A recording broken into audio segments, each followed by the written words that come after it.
안녕하세요, 레딧썰입니다. 이번 영상에서는 정신과에서 정식으로 반사회적 인격장애, 즉 사이코패스 진단을 받은 24살의 한 남성에 대해 소개해드리려 합니다.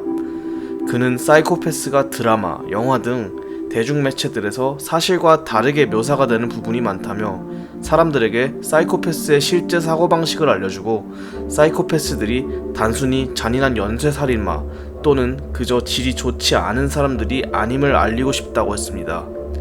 그럼 바로 시작해볼까요? 님의 가족에 대해서 어떤 생각을 가지고 계신가요?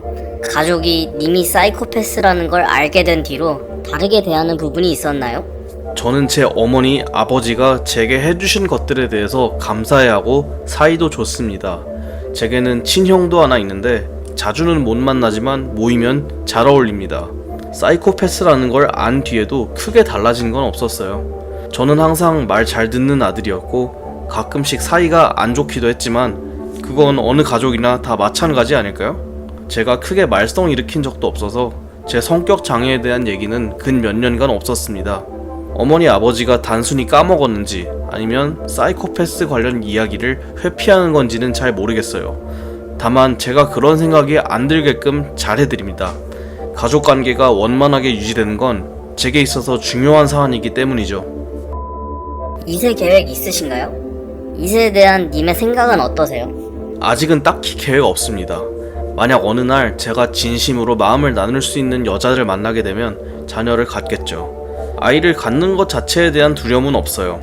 애 낳아서 커가는 모습 보고 있으면 재미있을 듯해요. 아빠로서 사랑해줄 자신도 있습니다. 아니면 최소한 사랑 비슷한 거라도 해줄 수는 있겠죠? 동물에 대한 공감 능력이 있으신가요? 네, 저는 동물을 좋아합니다. 때로는 사람보다 동물이 더 좋더라고요. 저는 동물에게 해를 입히는 사람들을 증오해요. 마음 한켠에서는 그런 사람들이 죽어버렸으면 좋겠지만 이성적인 저는 그 사람들이 얼마나 힘들고 불행한 삶을 살아왔고 정서적으로 불안정했으면 동물에게 해를 가하게 됐을까 라는 생각을 하곤 합니다.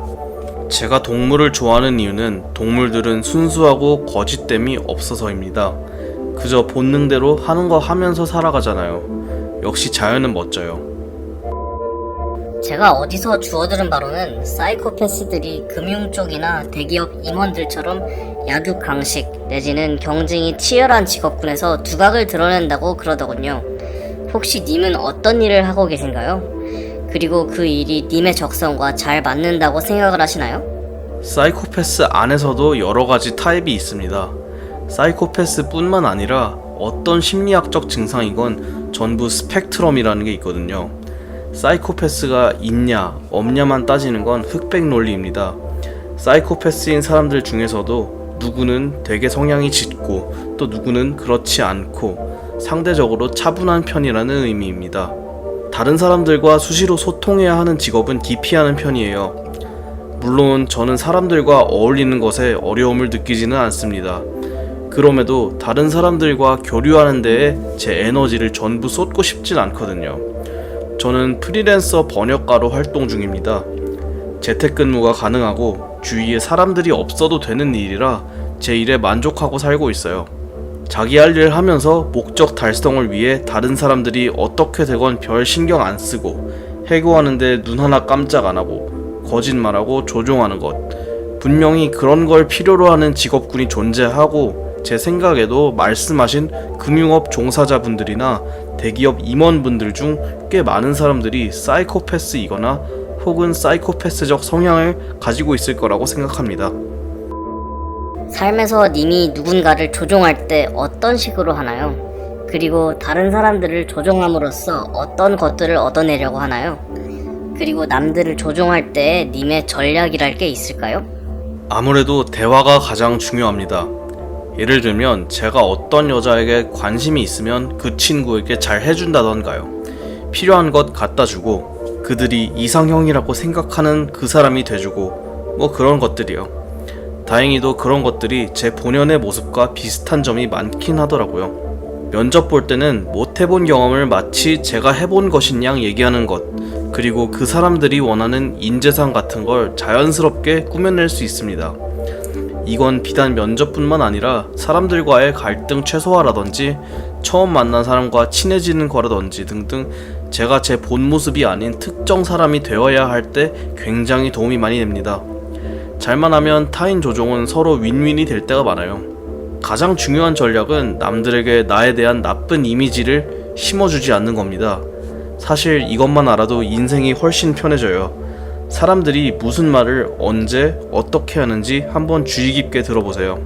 이걸 하기 위해 꽤 도움되는 것 중 하나가 상대방의 몸짓과 행동, 그리고 상대방이 특정 상황에서 어떻게 반응하는지 관찰해보는 겁니다.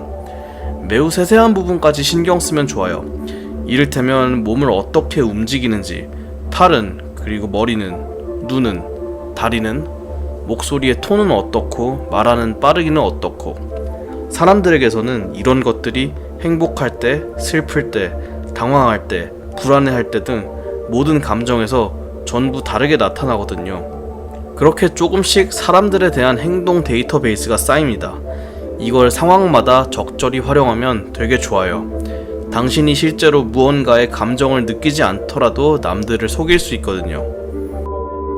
여자를 만날 때 그들에게 님이 사이코패스라는 사실에 대해 이야기를 해주나요? 아니면 비밀로 간직하나요? 그리고 님이 말을 안 해줬는데도 님 보고 사이코패스냐고 되려 물어본 사람도 있나요? 아니요, 제가 누군가에게 저를 사이코패스라고 고백한 적은 제 가장 친한 친구에게 말고는 아무도 없습니다. 누가 저를 보고 사이코패스냐고 물어온 적도 없어요.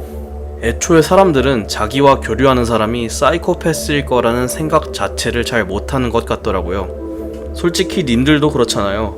누군가가 남들이랑 약간 다르게 행동한다고 해도 그 사람이 사이코패스일 거라는 생각은 잘 안 들지 않나요? 애초에 그런 생각이 사람들의 머릿속에 없어요. 보통 이런 정신과적 질병을 가지고 있는 사람들에게서는 그걸 가지고 있다는 걸 알 수 있는 플래그들이 있는데 일반인들은 그걸 잘 모르잖아요. 사이코패스들이 주로 하는 행동에는 뭐가 있나요? 사이코패스들은 그런 플래그들을 잘 숨기는 종족입니다. 그래도 사이코패스들과 오랫동안 어울리다 보면 언젠가는 그들이 빈틈을 보일 거거든요. 실제로 저도 그런 사이코패스 성향을 드러낼 때가 종종 있습니다. 예를 들면 다들 슬퍼하는 분위기일 때 저 혼자 실실 웃거나 누나를 대굴대굴 굴린다든지요. 이유는 별거 아니고 그냥 심심해서 그럽니다.